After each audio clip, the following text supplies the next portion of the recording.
Quentin Johnston on the Cowboys pre-draft visit. We loading the clip.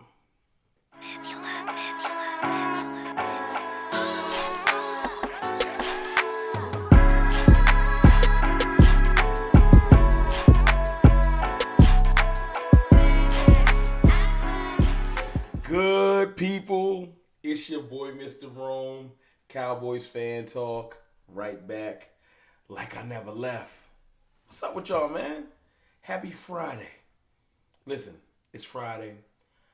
I am happy to be home, chilling. Cowboys news on deck, pre-draft visits that go through. I'm excited. Are y'all excited? Like, I'm peeking through this pre-draft visit list, and the names that are on here excite me because we have built our roster to the point right now where we can go BPA. We can start the season right now. We set. I know there's offensive line things that we want to get to just shore up the offensive line. But if we went out there with Tyron Smith, Tyler Smith, B. Addish, Zach Martin, Terrence Steele as our starting five, that's still one of the better offensive lines in the league. At least top 15 to me. Now you're going to start worrying about if Tyron Smith's going to stay healthy and moving Terrence Steele around too much and things like that. But I get it. We're not going to talk about that right now. We got plenty of time to talk about that. Let's talk about the pre-draft visits and some of the names that's on here because it really gives me an idea of sort of what we're thinking. Some of this stuff is smoke screens. Some of this stuff is the interview players that play with the player you really want. So pay attention. But, we got Quentin Johnston, top 10. All of these players are ranked top 10 according to CBS board of brackets, which kind of slots players kind of where they should be drafted. Quentin Johnston is still considered a top 10 prospect. Emmanuel Forbes, top 40. Josh Downs, top 45. Steve Avila. First of all, two receivers on this list. The fact that we got CeeDee Lamb, Cooks, and Michael Gallup does not mean the receiver's out. And I really like that. I like that. This thinking for the future. It's no stone unturned. No stone unturned. We're looking under everything. We're making sure that we're shored up. We're not playing. Steve Avila, great offensive line. I said he has position flex. He can play guard. He's played center. He's played right tackle, right guard. He just doesn't play left tackle, he said. But that's dope. I see D tackle on here. Jacqueline Roy, not familiar with him. Zach Evans from Ole Miss, running back. We know we're getting a running back in this draft. So I love to see some running backs coming in. I'm not too familiar with Zach Evans. I need to get familiar. Tyreek Stevenson, cornerback, Miami. Marte Mapu, linebacker, safety, Sacramento State. These are some players I'm going to dig into now that I see that the Cowboys got them on their radar. Jonathan Mingo, wide receiver, Ole Miss. That's the third receiver. That means that we're going to shore up receiver. We brought in Cooks to shore up this receiving room. CeeDee Lamb and Cooks, top 2. Then you're praying that Michael Gallup gets back to form. That makes us a strong 3. You know what I'm saying? But if you bring in a young rookie, you still got Jalen Tolbert from last year. You're talking about a really shored up room. You'll ask, what's going to happen to Simi Fuhoku and other players? They better get it together. I also see we've been looking at Tank Dell. So we are looking into shoring up the receiving room with youth and with a veteran. I said earlier this year I wanted to double dip. We've already dipped first, got Cooks. Now double dip. Go get me my youthful receiver. Go get CeeDee Lamb his true young running mate. Someone that does something that he don't do. Quentin Johnston would be that guy. And we'll get back to Quentin Johnston in a minute. We got Tanner Callister, Braden Willis, tight end, safety, Clayton Tune, not too familiar, Houston, Texas prospect. We looking at quarterbacks. Payne Durham, tight end, Purdue. Purdue makes tight ends. That's what they do. Tyler Lacey, D-line, Oklahoma State. I just like, and there's more names, but I like what it looks like. Now let's swing back around to Quentin Johnston. Quentin Johnston, let me hold on. Quentin Johnston's 40-time, 4.46 guy. Amazing athlete, burner. You want to say, okay, top 10 prospect, probably like top 10, top 20. Why would he be there at 26? Well, for some reason, his stock is dropping because somebody wanted to come out. Hold on, it's Red Cup Friday. That's what we doing. You know what I'm saying? That's what we doing. We got a little dark, a little dark stuff in the cup. It's Red Stuff Friday. Red Cup Friday, sorry.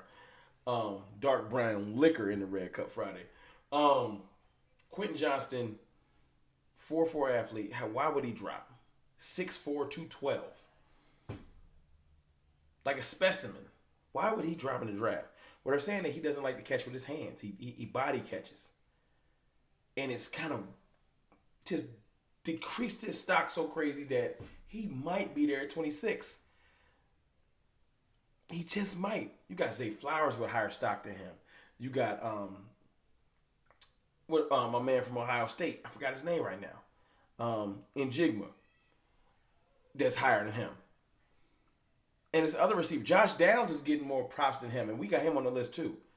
And it's not that they aren't amazing receivers in their own right.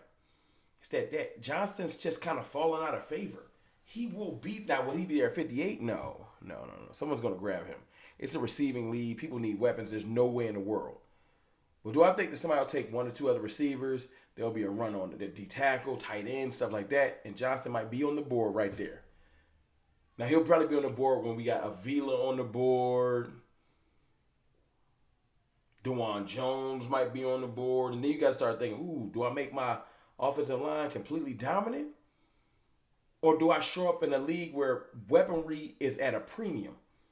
Look at the Bengals. Back-to-back AFC Championship game and a Super Bowl appearance. Boyd.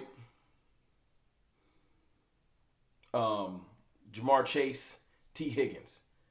Weaponry.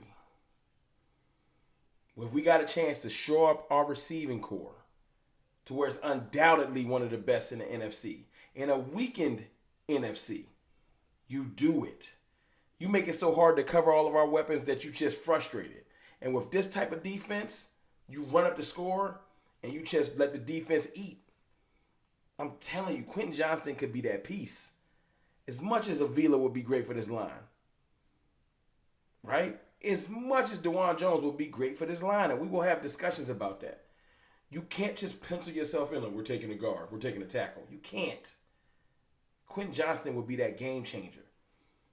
I would love to let our offensive coordinators, Mike McCarthy, this staff get their hands on Johnston, and the pressure of not having to be a 1, 2, 3, you would come in, slide that as a 4 with nothing but room to grow.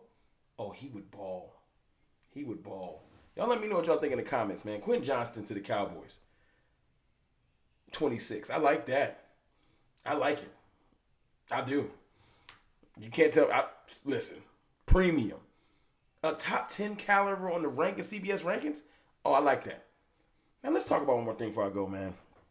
You know Twitter's the Wild Wild West, man. Ain't no rules. Ain't no sports integrity on Twitter. And Greg Jennings came out today and said something idiotic, and everybody ran with it. He said that Daniel Jones is a top 10 quarterback. Now, last night, shout out to the fellas that do the Super Friends show, Louis T for Washington Commanders, Lord Brunson for the Eagles, Bad Dog for the Giants, and y'all know Law Nation, one of the GOATs in the Cowboys content creation game. They did it last night, and they started talking about Daniel Jones being the second best quarterback in the NFC East, and I was just blown away. Amazing show. Go check it out. It was on all of their channels. Because they were serious. Now, Law Nation I'm sure he was like blown, like, I don't understand what y'all talking about. I got to take a drink on that because it's just stupid to me. But let's not get crazy, y'all. It was going on Twitter today. The discussion came up again. Greg Jennings said he's a top 10 quarterback. He said he's better than Dak. And I'm just like, y'all getting out of hand. Let's not go crazy. You can't tell me a person that's been struggling to throw 20 touchdowns in a season. I'm talking about then had seasons of 10 and 15 and 11. He's thrown 36 touchdowns, I think, in the last 3 years combined. Dak threw 37 touchdowns in 2021. And he got hurt this year, missed games, and threw 23 touchdowns. That's 60 touchdowns in 2 years. Daniel Jones has thrown like 36 and 3. No major injuries. He ain't missed a year. You heard me right. Like, this is laughable. And before y'all say in the comments, this is what I was saying. Dak threw 25 interceptions in the last 2 years. Right? He had a bad year this year. He had 10 last year. More on his normalcy. Daniel Jones threw 13 in the last 2 years. And before you say, yo, the interceptions are so important, that's a 35 touchdown difference in 2 years. 35. It ain't a person on this planet that won't trade 13 more interceptions for 35 touchdowns. Let's not go crazy. I know y'all love to do the efficiency thing, and 35 touchdowns is a whole nother quarterback stats. That's the difference between the two in the last 2 years. And Dak missed 5 games. If Dak plays the whole season, you talking about a person that probably threw another 33 touchdowns. It ain't close now. I'm glad he got paid, but y'all need to relax. Y'all need to chill. It's getting out of hand. Daniel Jones is extra regular degular. They just ain't want to let him go because it's scarce out here for quarterbacks. Dak Prescott is an official top 10 quarterback. You can hate him all you want to. But them little 15 interceptions y'all trying to lean on for hate, I ain't going. 60 touchdowns in the last 2 years. That's a fact.